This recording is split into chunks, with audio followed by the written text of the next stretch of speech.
Hey collectors, I'm the collector of coins. Thanks for watching and welcome to The higher or lower coin game, where coin dealers face off to test their knowledge on coin mintages. Which one has a higher or lower mintage than the other? We have a few dealers coming up. Stay tuned.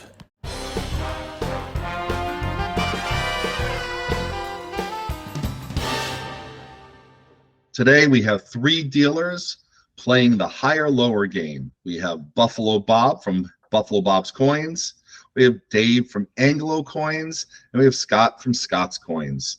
Dealer versus dealer. And in the meantime, if you're not yet a subscriber, consider subscribing to my channel and please turn on posting notifications. All right, so the 1870 2-cent piece had a mintage of 861,000. Does the 1931S Lincoln cent have a higher or lower mintage?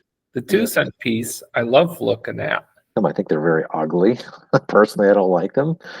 I kind of like 2-cent pieces. When I started collecting coins, probably like everybody, I started with the Lincoln cents and the less expensive coins, which got me interested. I think the 2-cent piece obverse is much more interesting than the Lincoln cent. What do you like about the 2-cent piece design? Nice shield design. They didn't make it overly ornate, but they did a good job on engraving the dies. So it comes up well. So it's just nice looking. The 2-cent piece, copper coin. I know that my experience is that they're not an extremely popular coin to sell. On the front of the 2-cent piece, I mean, the first thing you look at when you're trying to grade those are the "We in God We Trust" on the scroll. That is always the first thing to go. So, what's so special about the 1931 San Francisco Lincoln cent? Well, it's considered one of semi-keys of the series. You can find them sort of frequently, so it's a little bit more than what people would expect it to be. Do you like the Lincoln cent? I don't really care for the Lincoln wheat cents. They're a dime a dozen. There are a lot of them out there, and I particularly like the Lincoln cent more. Just the look of the Lincoln cent. It's sort of simple, so it's just nice looking.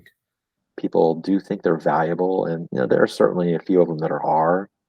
But in general, I mean, I don't really care for the wheat cent design. Probably like everybody, I started with the Lincoln cents and the less expensive coins, which got me interested. The good part on the first design was the Wheaties. It's a good indication of wear. So based on what you're seeing here, what has a higher or lower mintage? The later years in like the early 70s, early mid 1870s, I know the mintages were really low, and they're very valuable. Just because 1870, the 2-cent pieces were sort of on their way out. The 31S Lincoln cent is one of the key dates. I'd say the 31S was higher. All right, let's see. And you're right. Slightly more, right? The 1931S Lincoln cent had 866,000 minted. The 31S is a lower mintage than the 1872 cent piece. This particular one, even though it's a key date, had a higher mintage. I'm going to guess that the 31S Lincoln cent has a higher mintage than 250,000. All right, let's see. And you're right, but look how close that is. That surprises me. I thought it was going to be a lot more. I thought it was going to be over 1 million, but that's a lot closer than I thought. So which one would you want to carry in your dealer inventory to sell? Would you have a preference between the two? Not really. They're both popular pieces. All right, let's go on to the next coin. All right, so what do you know about the 1877 Indian cent? I think the reverse on the Indian cent is beautiful. I love the Indian head cent. They're one of my favorites, right up there with Buffalo nickels. I just think it's a very good classic design. It was a very popular design back in the day. A lot of the Civil War tokens also took an Indian design as their obverse also. The back's a little generic, but it's kind of cool that the wreath on the back is neat. that's just a unique design, and I've always liked the backside of an Indian penny. The Indian head cents they started minting them in 1859 and they went through 1909. They continued through 1909, which also corresponded to the design change for the wheat cents. So in 1909, we have both the Indian head cent and the Lincoln wheat cent. Does the 1877 Indian cent have a higher or lower mintage than the 1931 S Lincoln cent? I'm going to say, since we're competing key date against key date in two varieties, I'm going to go with the lower mintage on the older coin. And you're right. And just a smidge lower. I'd say it probably has a little bit higher because the 1877 is considered the key to the Indian cent series. 1877 is the hardest Indian head cent that there is. So that's the most valuable one. So its mintage is obviously pretty low. You're saying the 1877 has a higher mintage or a lower No, mintage? lower, a little bit lower. I think it would be close. The 1877 Indian cent is a lower mintage than the Lincoln cent, Yep. and it is lower, only slightly lower. Does the 1877 Indian cent have a higher or lower mintage than the 1931 S Lincoln cent? I'm going to say the mintage of the 1877 Indian head cent is lower than 866,000. All right, let's take a look. And it is lower, but also Right. just a smidge lower. Classic Americana. Let's go on to the next one. All right, the 1877 Indian cent against the 1911 San Francisco minted Barber quarter. The Barber coin is interesting. That's another one that I particularly am attracted to. In one way, it's amazing design. You can have a piece that's in about good condition. Personally, I think they're ugly. I really don't like the Barber coins at all. The Barber coin, of course, is a little controversial The design, kind of like reaches back to the Greek and Roman era. as to whether that was an appropriate design for a U.S. coin. You still see the design. You still see the date.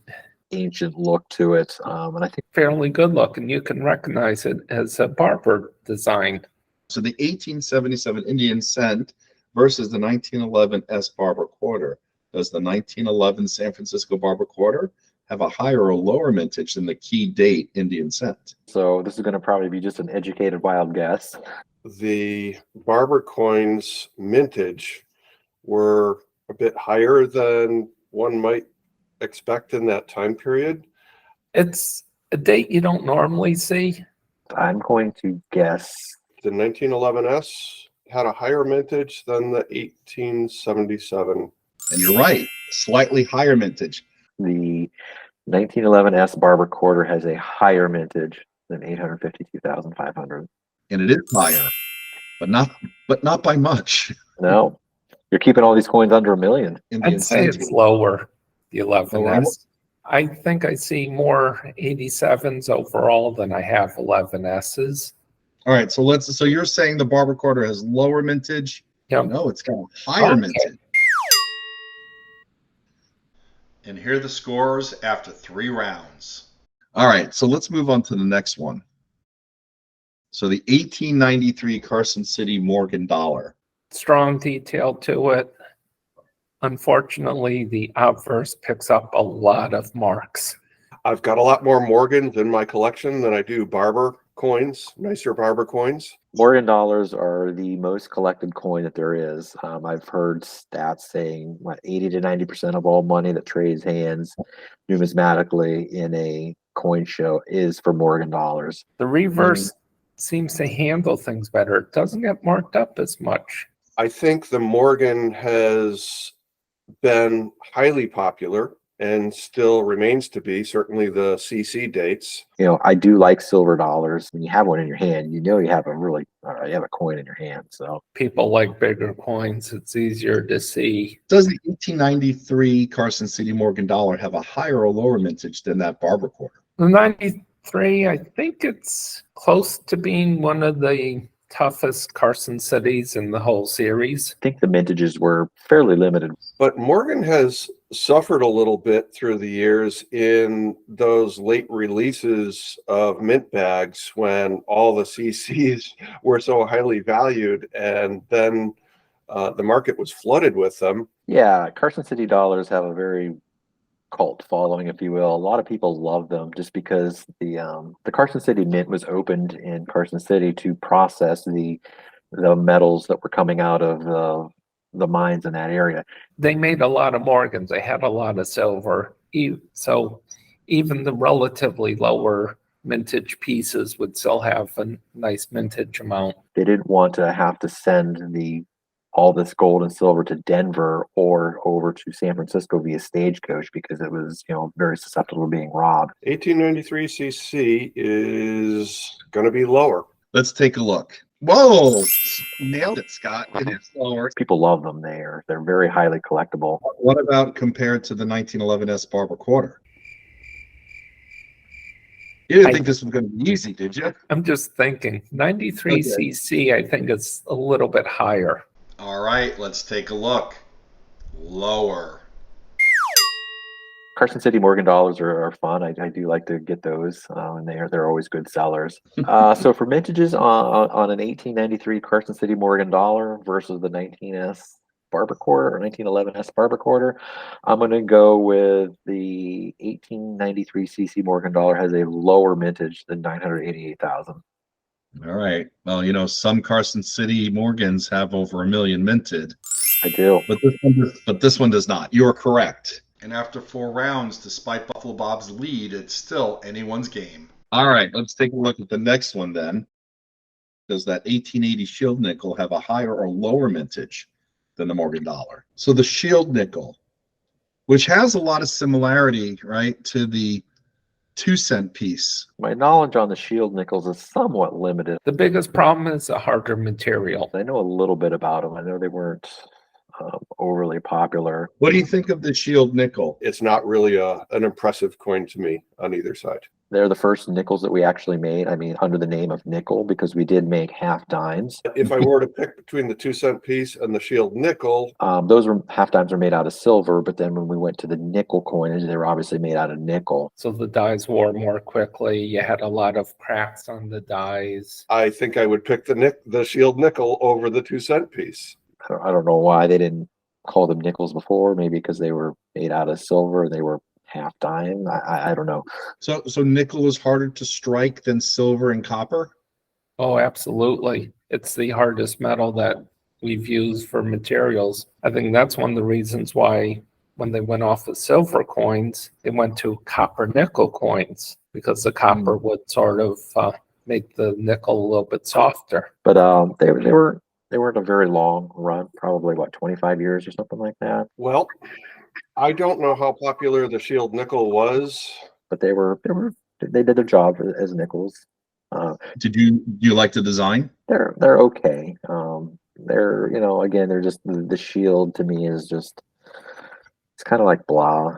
I'm gonna say the mintage on the 1880. I think the Shield nickel is a little bit lower because the Shield nickel was on its way out.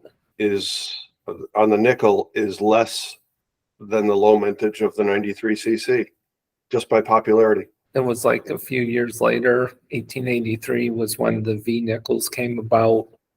Okay. And you're right. Look at the low mintage there. I think they minted a fair amount of them because nickel's obviously cheaper than silver. So you're thinking the 1880 is a lower mintage than the Morgan? A little bit lower. A lot lower. Okay. Yeah.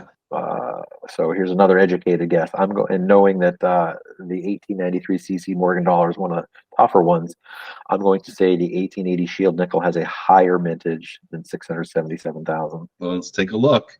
Lower. I should have thought about that one when I saw it and you started explaining. It's like, oh yeah, that's right. That happened because they were getting into the V nickel series at that point. So yeah.